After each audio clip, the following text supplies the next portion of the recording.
நம்ம என்ன யோசிக்கிறோன்னா, ஆண்டவரே நீங்கள் நிற்கிறீங்க, நான் எப்படி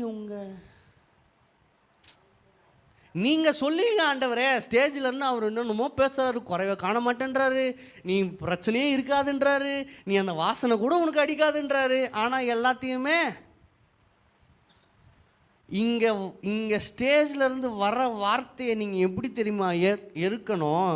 அதை அடிக்கிற கல்லாக பார்க்காம, அது நீங்கள் ஏறி போகிற படியாக பார்த்து நின்னா மட்டும்தான் அந்த ஃபெய்த்தில் நிற்க முடியும். ஆமென்.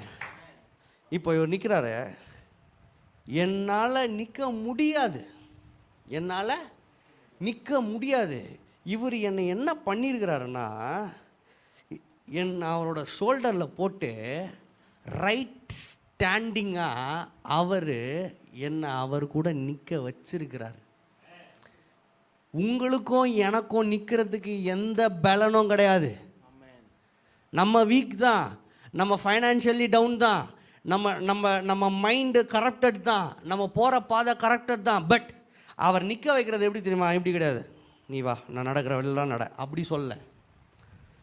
நான் தோளோட உன்னால் முடியாததை, இப்போ இவன் என் மேலே எவ்வளோ வெயிட்டு போட்டாலும் நான் இவனை என்ன பண்ண முடியும்? என்ன பண்ண முடியும்? அந்த ரைட் ஸ்டாண்டிங்கில் இவனை நிற்க வைக்க முடியும். இப்போ நம்ம இந்த ரெட்டப்பிறவிகள் சொல்லுவாங்க, ஒட்டி பிறப்பாங்க தெரியுமா? ரெட்டப்பிறவிகள். இதுக்கு தான் நான் அதை சொல்லலை. அந்த பிறவிகள் இப்போ பிதா நம்மளை பார்க்கும்போது எப்படி தெரியுமா பார்க்குறாரு? இயேசு வேற சாம் வேறன்னு தெரியாது.